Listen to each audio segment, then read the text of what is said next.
ನಾಪಕ್ಲು ಕಕ್ಕಬ್ಬೆ ಬಳಿಯ ಯವಕಪಾಡಿ ಗ್ರಾಮದ ಹೋಂಸ್ಟೇ ಒಂದರಲ್ಲಿ ತಂಗಿ ತಡಿಯಂಡಮೋಳ್ ಬೆಟ್ಟಕ್ಕೆ ಚಾರಣಕ್ಕೆ ತೆರಳಿದ್ದ ಕೇರಳದ ಮಹಿಳೆಯೊಬ್ಬರು ಕಾಣೆಯಾಗಿರುವ ಬಗ್ಗೆ ವರದಿಯಾಗಿದೆ. ಯವಕಪಾಡಿ ಗ್ರಾಮದ ಹೋಂಸ್ಟೇ ಒಂದರಲ್ಲಿ ತಂಗಿದ್ದ ಕೇರಳದ ಕ್ಯಾಲಿಕಟ್ ವಾಟಕಾಡು ನಿವಾಸಿ ಶರಣ್ಯ ಎಂಬುವರು ನಾಪತ್ತೆಯಾಗಿರುವ ಮಹಿಳೆ ಎಂದು ತಿಳಿದುಬಂದಿದೆ. ಆನ್ಲೈನ್ ಮೂಲಕ ಹೋಂಸ್ಟೇ ಬುಕ್ಕಿಂಗ್ ಮಾಡಿ ಬಂದ ಈ ಮಹಿಳೆ ಒಬ್ಬಳೇ ಇರೋದ್ರಿಂದ ಈ ವ್ಯಾಪ್ತಿಯಲ್ಲಿ ಕಾಡಾನೆಗಳು ಇರುವ ಕಾರಣದಿಂದ ಇತರೆ ಪ್ರವಾಸಿಗರೊಂದಿಗೆ ಗುರುವಾರದಂದು ಜೊತೆಯಲ್ಲಿ ಕಳುಹಿಸಲಾಗಿತ್ತು ಎಂದು ತಿಳಿದುಬಂದಿದೆ. ಗುರುವಾರ ಸಂಜೆ ಬೆಟ್ಟಕ್ಕೆ ತೆರಳಿದ್ದ ಇತರ ಪ್ರವಾಸಿಗರು ಹಿಂತಿರುಗಿ ಬಂದರೂ ಶರಣ್ಯ ಹಿಂತಿರುಗಿ ಬಾರದ ಕಾರಣ ಅರಣ್ಯ ಇಲಾಖೆ ಮತ್ತು ಪೊಲೀಸರಿಗೆ ಸ್ಥಳೀಯರು ಮಾಹಿತಿಯನ್ನ ನೀಡಿದ್ದಾರೆ. ಮಾಹಿತಿ ತಿಳಿದು ಸ್ಥಳಕ್ಕೆ ಧಾವಿಸಿದ ಅರಣ್ಯ ಇಲಾಖೆಯವರು ಹಾಗೂ ನಾಪಕ್ಲು ಪೊಲೀಸರು ಗ್ರಾಮಸ್ಥರ ಸಹಕಾರದಿಂದ ಬೆಟ್ಟದಲ್ಲೆಲ್ಲ ಗುರುವಾರ ಮಧ್ಯರಾತ್ರಿಯವರೆಗೂ ಹುಡುಕಾಡಿದ್ರೂ ಮಹಿಳೆಯ ಸುಳಿವು ದೊರೆತಿಲ್ಲ. ಬಳಿಕ ಶುಕ್ರವಾರ ಬೆಳಗ್ಗೆಯಿಂದ ಕಾರ್ಯಾಚರಣೆ ಮುಂದುವರೆಸಿದ್ರೂ ಮಹಿಳೆ ಪತ್ತೆಯಾಗಿಲ್ಲ ಎಂದು ತಿಳಿದುಬಂದಿದೆ. ಮುತ್ತಪ್ಪ ಇಲ್ಲಿ ಯವಕಪಾಡಿ ಗ್ರಾಮದ ಅರಣ್ಯ ಹಕ್ಕು ಸಮಿತಿ ಅಧ್ಯಕ್ಷ ಮತ್ತು ಮಡಿಕೇರಿ ತಾಲೂಕು ಬುಡಕಟ್ಟು ಕೃಷಿಕ ಸಂಘದ ಅಧ್ಯಕ್ಷನ ಕೆಲಸ ಮಾಡ್ತಾ ಇದ್ದೀನಿ. ನಿನ್ನೆ ದಿವಸ ತಾರೀಕು 2ರಂದು ಟ್ರಕ್ಕಿಂಗ್ ಬಂದ ಒಬ್ಬ ಹೆಣ್ಮಗಳು ಕೇರಳದವಳು ಶರಣ್ಯ ಅಂತೇಳಿ 36 ವರ್ಷ ಬೆಟ್ಟಕ್ಕೆ ಹೋದವಳು ಇನ್ನೂ ಬಂದಿಲ್ಲ.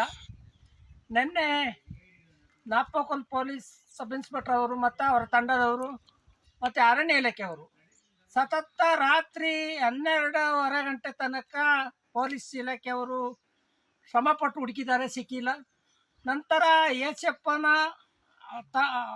ಜೊತೆಯಲ್ಲಿ ಅರಣ್ಯ ಇಲಾಖೆಯವರು ರಾತ್ರಿ 3:30 ಗಂಟೆ ತನಕ ಡ್ರೋನ್ ಮೂಲಕ ಚೆಕ್ ಮಾಡಿದ್ದಾರೆ, ಇನ್ನೂ ಸಿಕ್ಕಿಲ್ಲ.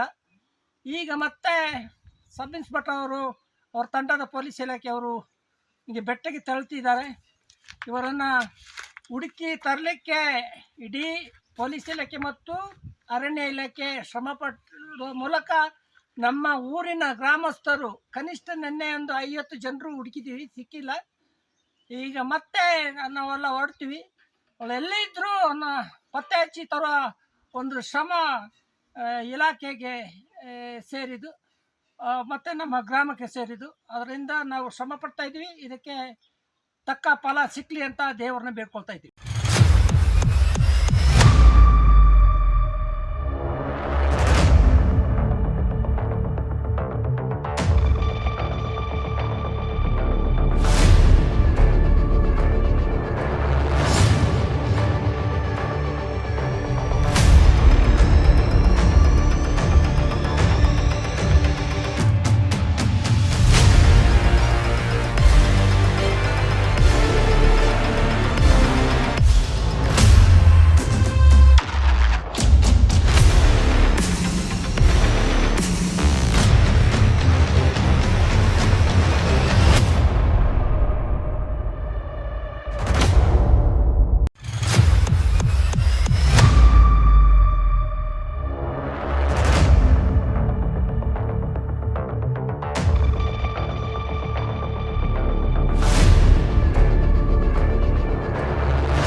ಡ್ರೋನ್ ಕ್ಯಾಮೆರಾ ಬಳಸಿ ಮಹಿಳೆಯ ಪತ್ತೆ ಕಾರ್ಯವನ್ನು ಅರಣ್ಯ ಇಲಾಖೆ ಮತ್ತು ಪೊಲೀಸರು ತೀವ್ರಗೊಳಿಸಿದ್ದಾರೆ.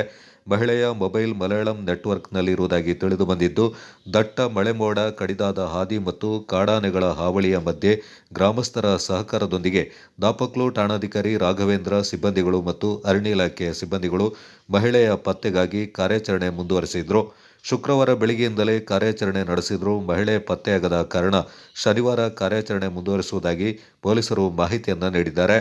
ಯವಕಪಾಡಿ ಗ್ರಾಮದಲ್ಲಿ ನಿನ್ನೆ ಶರಣ್ಯ ಎಂಬ ಒಂದು ಹೆಣ್ಮಗಳು ತಡಿಯಂಡಮೋಳ್ ಬೆಟ್ಟಕ್ಕೆ ಚಾರಣ ಬಂದು ಎಲ್ಲೂ ದಾರಿ ತಪ್ಪಿ ಕಾಣೆಯಾಗಿದ್ದು, ನಿನ್ನೆಯಿಂದ ಇವತ್ತು ತನಕ ಹುಡುಕಿಯಲ್ಲಿ ಸಿಕ್ಕಿಲ್ಲ. ಈಗಾಗಲೇ ಅವರ ಅಣ್ಣ ಶ್ಯಾಮ್ ಬಂದಿದ್ದಾರೆ. ಈಗ ನಮ್ಮ ಮಕ್ಕಳೊಂದು ನಮ್ಮ ಯವಕಪಾಡಿಯ ನಾಗರಿಕರು ಒಂದು 20ರಿಂದ 30 ನಾಗರಿಕರು ಈಗಾಗಲೇ ಕಾಡು ಒಳಗಡೆ ಹುಡುಕ್ತಾ ಇದ್ದಾರೆ. ಅರಣ್ಯ ಇಲಾಖೆ ಮತ್ತು ಪೊಲೀಸ್ ಇಲಾಖೆ ಕೂಡ ಸಂಪೂರ್ಣ ಸಹಕಾರ ಕೊಟ್ಟು ಹುಡುಕ್ತಾ ಇದ್ದಾರೆ. ಪೊಲೀಸ್ ನಾಯಿ ತಂದಿದ್ದಾರೆ. ಈಗ 5 ಗಂಟೆ ತನಕ ಏನು ಸುಳಿಯೇ ಸಿಕ್ಕಿಲ್ಲ. ಬಹುಶಃ ನಾವು ದೇವರನ್ನು ಪ್ರಾರ್ಥಿಸ್ಕೊಂಡಿದ್ದೀವಿ, ಆ ದೇವ್ರ ದಯದಿಂದ ಚೆನ್ನಾಗಿರಲಿ, ಚೆನ್ನಾಗಿ ನಮಗೆ ಬಂದು ಸಿಕ್ಕಲಿ ಅಂತೇಳಿ. ಈಗ ಅಣ್ಣ ಬಂದು ಅಣ್ಣನ ಜೊತೆ ಮಾತಾಡಿದ್ದು ಸಂತೋಷ ಆಯಿತು. ಕೊಡಗು ಚಾನಲ್ಗಾಗಿ ವರದಿ ಜಕರಿಯಾ ಹಾಗೂ ದುಗ್ಗಳ ಸದಾನಂದ ನಾಪಕ್ಲು.